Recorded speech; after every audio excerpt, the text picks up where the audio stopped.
Cartoons are supposed to be fun, safe, and easy to follow. But in the 70s, something strange happened.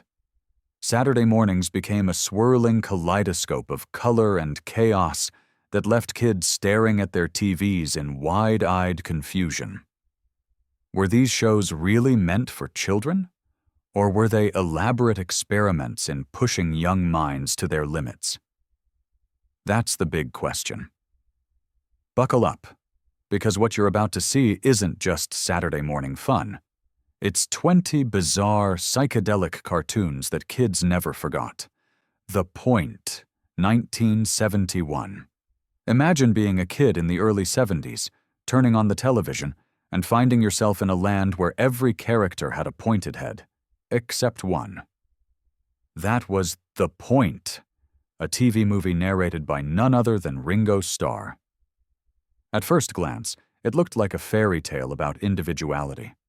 But the moment you saw the shifting, swirling backgrounds, you realized this was no ordinary cartoon. The main character, Oblio, was the only round-headed boy in a world obsessed with conformity. His punishment? Exile into the pointless forest. What followed wasn't simple storytelling. Trees bent like liquid, colors melted into each other, and the forest itself seemed alive, stretching and twisting with every step. Harry Nilsson's music added another layer, making the whole thing feel like an animated dream you couldn't quite wake up from. Adults saw allegory. Kids just saw weird, moving paintings that didn't obey the rules of normal cartoons. Was it enchanting? Absolutely. Was it unsettling? No doubt about it. The Point stood out because it dared to show children something surreal and mind-bending. For many, it was their first taste of a cartoon that wasn't just entertainment, but an experience they couldn't shake off. Yellow Submarine, 70s. Yes, it first hit theaters in 1968, but reruns during the 70s gave a whole new generation of kids their first hallucinatory trip without ever leaving the living room. The Beatles' Yellow Submarine wasn't just a cartoon. It was a full-blown voyage into the bizarre.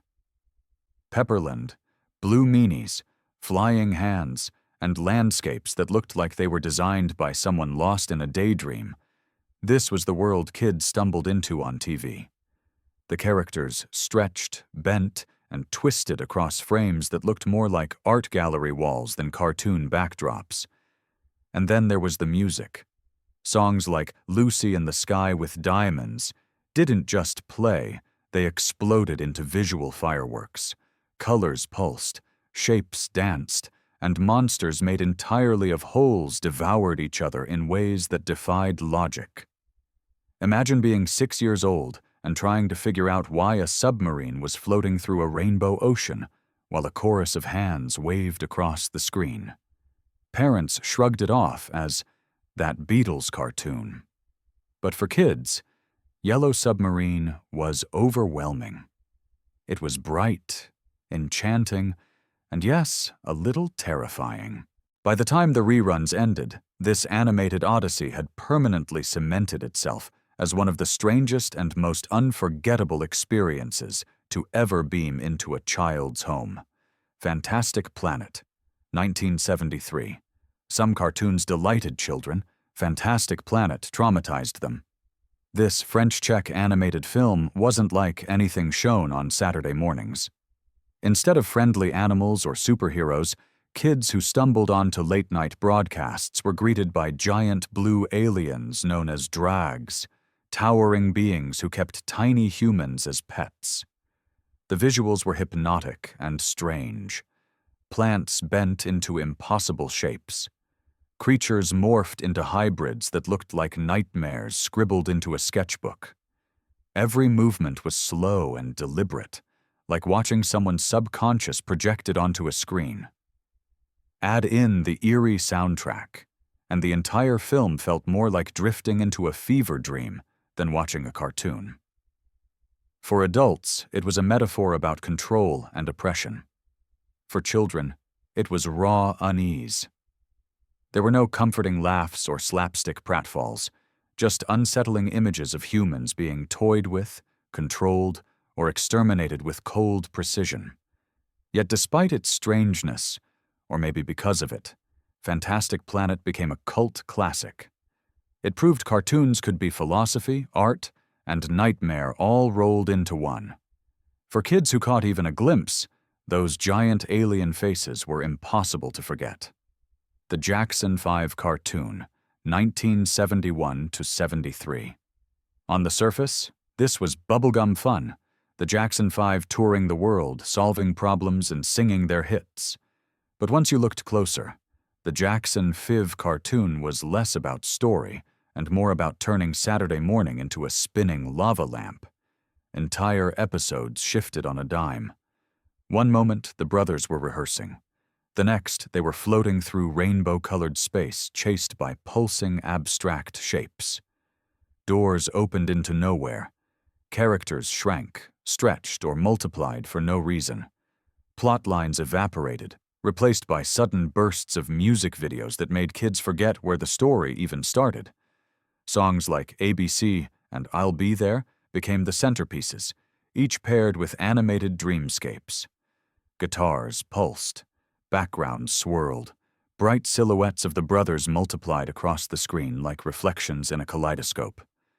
Parents saw a harmless tie-in for a popular band. Kids, on the other hand, were left wondering what they had just watched. Was it a cartoon, a music video, or a rainbow-colored trip through chaos? Whatever it was, it left a mark and made sure no one heard "I Want You Back" the same way again. The Banana Splits Adventure Hour, 1968–77. At first glance, 4 furry costumed animals hosting a variety show sounded safe enough. But the Banana Splits Adventure Hour turned out to be pure chaos, wrapped in a grin. Fleagle, Bingo, Drooper, and Snorky looked cheerful. But their oversized heads, fixed smiles, and surreal skits had a way of unsettling kids more than comforting them. Between the live-action slapstick, psychedelic music videos, and random animated shorts, the whole show felt like it couldn't decide what it wanted to be. One moment, the Splits were performing bubblegum pop songs against swirling neon backdrops.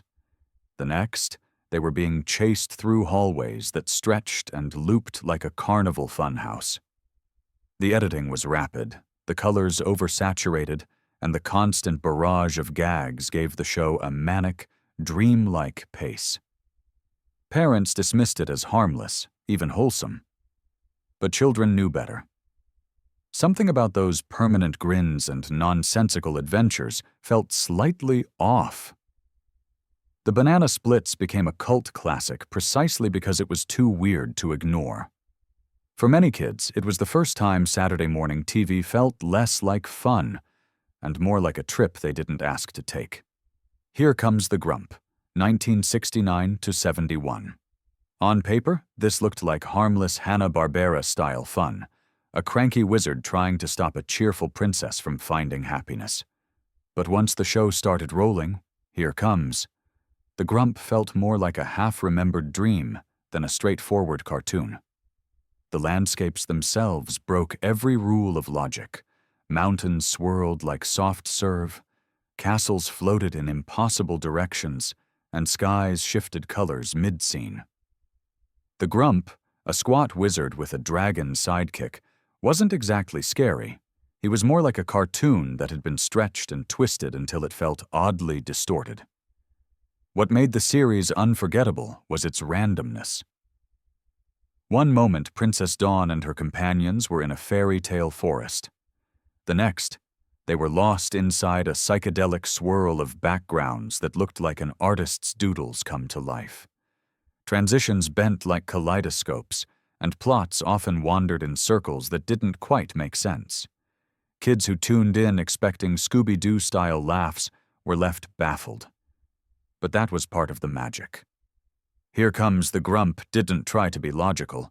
It leaned into strangeness, creating a fantasy world where nothing was certain and everything pulsed with imagination. Mission, Magic, 1973. A Saturday morning cartoon starring a young Rick Springfield already sounds unusual.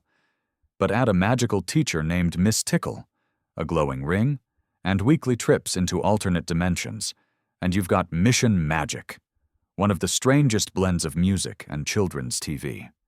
Each week, Miss Tickle whisked her students, and Springfield himself, into surreal worlds filled with bizarre creatures, crooked landscapes, and twisted logic. One week it was an alien king. Another week it was a villain pulled straight out of a dream journal. Nothing followed conventional storytelling. The visuals were drenched in technicolor swirls and neon explosions, like someone turned a dorm room poster into moving pictures. And then came the songs. Every episode featured original Springfield music set to trippy animated sequences where guitars pulsed, lyrics floated across the frame, and backgrounds morphed into hypnotic shapes. Kids were left scratching their heads. Why was a teacher casually leading her class through interdimensional chaos? Why did music suddenly fix every problem? No one knew, and that was the point. Mission, magic, was less about story and more about the dizzying vibe. The Osmonds, 1972 to 73. The Osmond brothers were everywhere in the early 70s, so it made sense to give them their own cartoon. Parents thought it would be clean fun. Instead, kids were treated to a rainbow-colored adventure that often felt more like a spinning dream than a Saturday morning show. Episodes followed the band as they toured the world, solving lighthearted mysteries and singing their hits. But the real draw was the music sequences. Each performance abandoned storytelling and plunged into swirling backgrounds, rainbow silhouettes, and instruments that glowed like they were alive. Even outside the songs, the stories often unraveled into random detours. One episode might start with a concert rehearsal, then suddenly shift to a desert chase filled with neon creatures. Characters popped in and out without explanation, and transitions made it feel like the show forgot what it was doing halfway through. For kids, it was dazzling but confusing. For parents, it was safe entertainment. But the Osmonds was secretly one of the wildest trips Saturday morning ever offered, cementing itself as part cartoon, part pop video, and part unintentional fever dream. Wait Till Your Father Gets Home, 1972 to 74. This one wasn't supposed to be psychedelic at all. It was marketed as a suburban sitcom cartoon. Think Family Guy decades before its time. But something about its style and tone made it one of the strangest animated shows kids ever saw. The series followed Harry Boyle, a conservative dad constantly clashing with his free-spirited kids and quirky neighbors. Sounds simple, right? Not when entire scenes spiraled into exaggerated caricatures, dream sequences, and visual tangents that looked more like experimental art films than family comedy. The humor skewed adult. Political satire, jokes about generational divides, and caricatures of authority figures made sense to parents, but left kids lost. To make matters even weirder, the visuals sometimes melted into surreal backdrops or stark color changes that had nothing to do with the story. For adults, it was clever commentary. For children, it was confusing and faintly unsettling. Wait Till Your Father Gets Home sits in a strange place in cartoon history, part sitcom, part social satire, and part psychedelic experiment. Groovy Ghoulies, 1970 to 72. What happens when you put Dracula, Frankenstein, and the Wolfman in a band and set them loose in a haunted house? You get Groovy Ghoulies, a cartoon that mashed monster gags with trippy music videos, creating one of the strangest Saturday morning experiences ever aired. Each episode had the monsters cracking puns and slapstick jokes, but the real centerpiece was the music. Every performance plunged viewers into neon backdrops, where colors swirled like melted crayons and monsters danced in strange, rubbery ways. The gags were rapid-fire, often nonsensical, and sometimes broke the fourth wall in ways that left kids unsure of what they were supposed to feel. The pacing was dizzying. Punchlines fired off in bursts, songs looped into hypnotic visuals, and characters warped into shapes that didn't obey cartoon logic.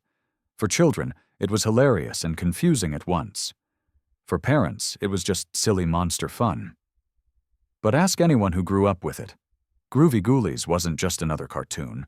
It was a psychedelic monster mash that made kids giggle, blink, and occasionally wonder if they'd just dreamed the whole thing. The Beatles Cartoon, 70s. Before the Fab Four sailed through Yellow Submarine, they were already on television in their own Saturday morning cartoon. Originally from the mid-60s, reruns flooded into the 70s, and that's when kids realized just how odd this little show really was. The concept was simple. John, Paul, George, and Ringo went on light-hearted adventures, while Beatles songs served as the soundtrack. But the execution turned into a surreal patchwork. Episodes swung from London streets to rainbow-colored dreamscapes without explanation.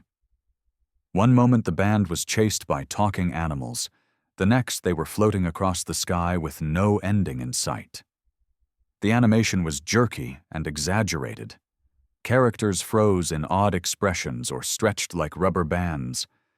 Add in nonsensical dialogue and abrupt cutaways, and kids felt like they were watching a joke that never quite landed. And yet, when the songs kicked in, everything transformed. Sequences became proto-music videos, filled with pulsing colors and abstract shapes dancing to the rhythm. Parents dismissed it as harmless fun. Kids weren't so sure. For many, it was their first taste of surreal animation.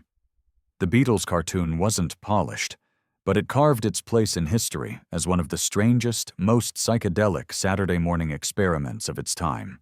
The new Scooby-Doo Movies, 1972 to 73. Scooby-Doo was already famous for its looping chase scenes and goofy mysteries. But when Hanna-Barbera extended the format into hour-long specials, things quickly spun out of control. The new Scooby-Doo movies invited celebrity guest stars every week, and the results often felt like fever dreams. Batman and Robin chasing ghosts with Scooby, the Harlem Globetrotters slam-dunking on ghouls in haunted mansions, even Don Knotts popping up for no reason. These weren't clever crossovers. They were random mashups that stretched reality. The pacing made things weirder. Instead of snappy mysteries, episodes dragged into long chase montages where backgrounds repeated endlessly while music blared. Villains melted into bizarre shapes as Scooby and Shaggy ran in place for what felt like forever. And then there were the celebrity caricatures. Some looked fine, while others were distorted into unsettling versions of themselves. Watching cartoon Mama Cass or Sonny and Cher banter with the gang was more strange than funny. For kids, it was baffling. For parents, it was novelty. But for everyone who remembers, the new Scooby-Doo movies was one of the strangest attempts at combining Hollywood with cartoons, equal parts hilarious and confusing. Fat Albert and the Cosby Kids, 1972 to 1985. At first glance, Fat Albert looked wholesome. Each episode ended with a moral lesson, and the characters were grounded in everyday life. But tucked between the lectures were bursts of pure psychedelic weirdness that kids never forgot. The Junkyard Band was the centerpiece. When the Friends performed, the show exploded into swirling lights, neon colors, and backgrounds that pulsed with energy. Instruments made from scraps glowed like living creatures. Characters stretched, twisted, and danced in ways that felt more like a music video hallucination than a lesson in honesty or friendship. Even outside the music, dream sequences popped up. A character's imagination could suddenly spiral into surreal tangents, transforming the junkyard into glowing stages or colorful dreamscapes that seemed to float outside reality. Adults praised the show for its positive messages. Kids remembered the visuals more. One moment you were watching Albert deal with a schoolyard problem. The next, you were sucked into a color explosion that looked like a pop art painting come alive. Fat Albert remains unique because it straddled both worlds. It was part after-school lesson, part psychedelic experiment, and it made sure those hey, hey, hey moments stuck in your head forever. The Adventures of Mark Twain, 70s. Before Will Vinton became famous in the 80s, he spent the early 70s experimenting with claymation based on Mark Twain's writings. These shorts weren't widely seen, but the kids who stumbled across them never forgot the experience. The animation was uncanny. Clay figures moved with a lifelike fluidity that made them strangely unsettling. Faces stretched, melted, and reformed. Landscapes swirled into dreamlike shapes. Even skies bent and rippled like shifting watercolors. And then there were the themes.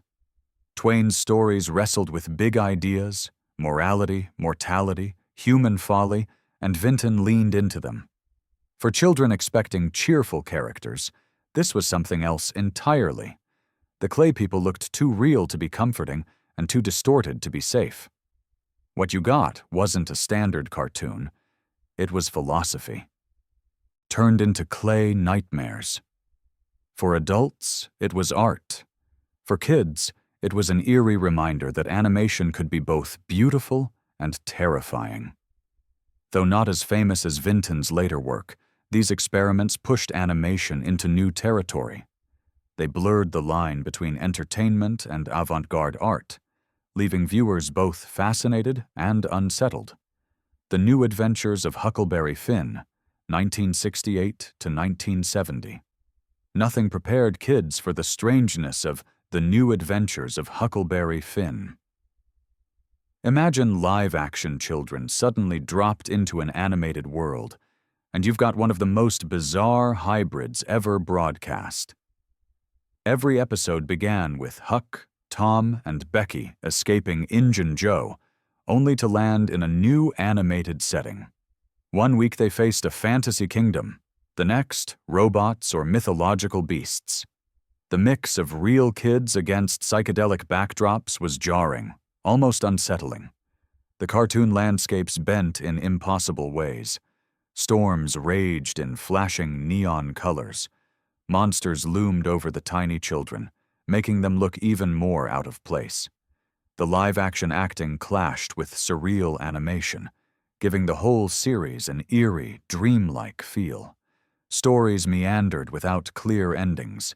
Huck and friends drifted into talking animals, mechanical contraptions, or strange royalty, with no explanation for how or why.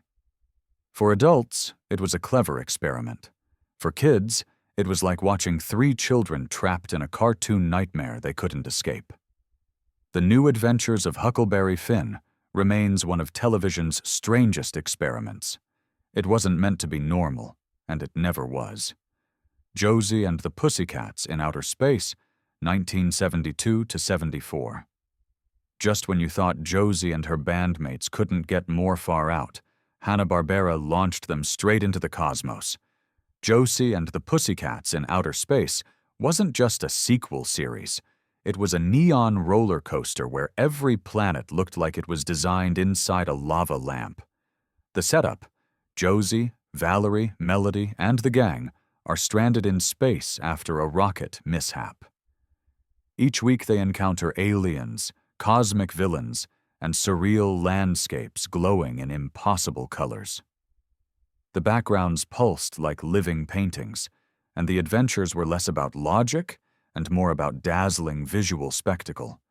The musical numbers turned things up even higher. Whenever the band performed, space itself seemed to bend to the rhythm. Bright silhouettes multiplied, stars flashed in sync with the beat, and every sequence looked more like a psychedelic concert poster come alive than a Saturday morning cartoon. For kids, it was mesmerizing and confusing. For parents, it was just more Josie. But looking back, Josie in Outer Space stands as one of the most bizarre mashups of bubblegum pop, sci-fi, and psychedelic imagery ever broadcast. The Bugaloos, 1970 to 72. Only Sid and Marty Krofft could dream up winged teenagers, dressed as bugs, living in a neon forest, and singing songs to fight an evil witch named Benita Bizarre. That was the Bugaloos, and it was every bit as strange as it sounds. The forest set looked like a glitter-drenched wonderland. Giant mushrooms loomed overhead, pastel skies shimmered, and every prop sparkled like it had been dipped in disco lights. The Bugaloos themselves fluttered around on wires, their glittery wings catching the studio lights while they strummed guitars and belted out groovy tunes. Then came Benita's lair, a psychedelic dome full of flashing lights, spinning gadgets, and music machines that seemed alive. Her villainy was cartoonish, but the kaleidoscopic chaos of her world made the show feel more surreal than scary. Kids weren't sure if they were supposed to sing along, laugh, or just gape at the visual overload. Parents shrugged it off as harmless. But for young viewers, the Bugaloos felt like stepping into a world that defied every rule of reality. Lidsville, 1971 to 73. What happens when a boy falls into a magician's hat and discovers a world of talking hats? You get Lidsville, one of the Krofft brothers' most bizarre creations, and that's saying something. Every character was literally a hat come to life. A cowboy hat, a top hat, even a chef's hat, all with faces, arms, and legs. They lived in a psychedelic city where everything shimmered and glowed. Helping the boy was a genie named Weenie, while the villainous Hoodoo and his minions constantly schemed in neon lairs.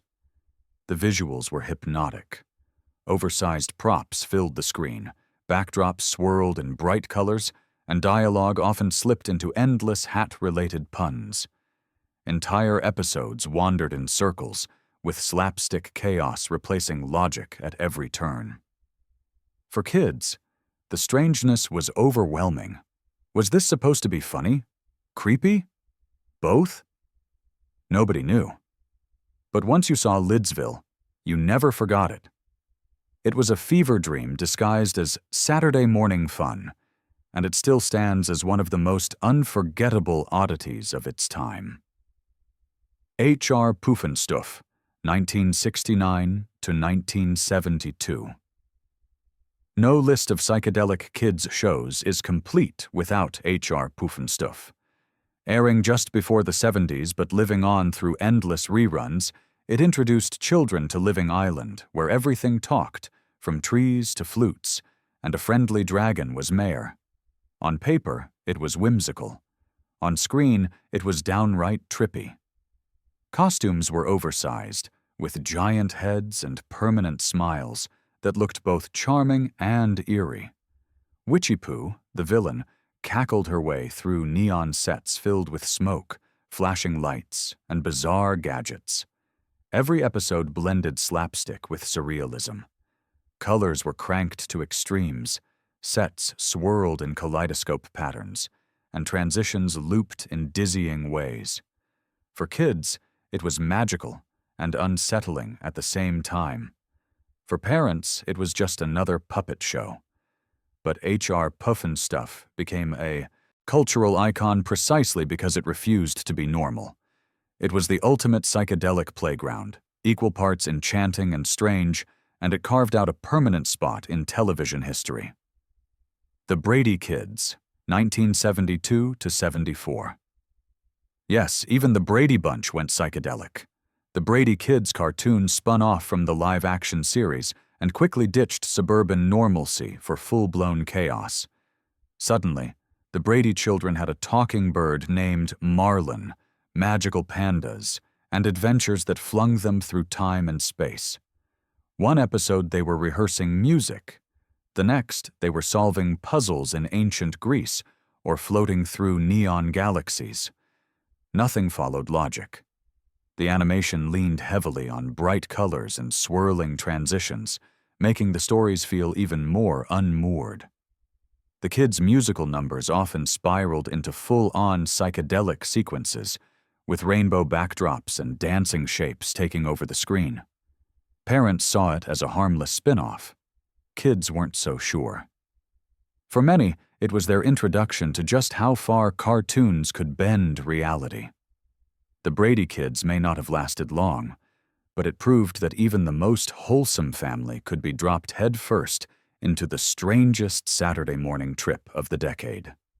So there you have it, 20 cartoons from the 70s that weren't just entertainment, they were kaleidoscopic trips that rewired young imaginations. Some were music tie-ins, others were wild experiments, and a few were just straight-up fever dreams.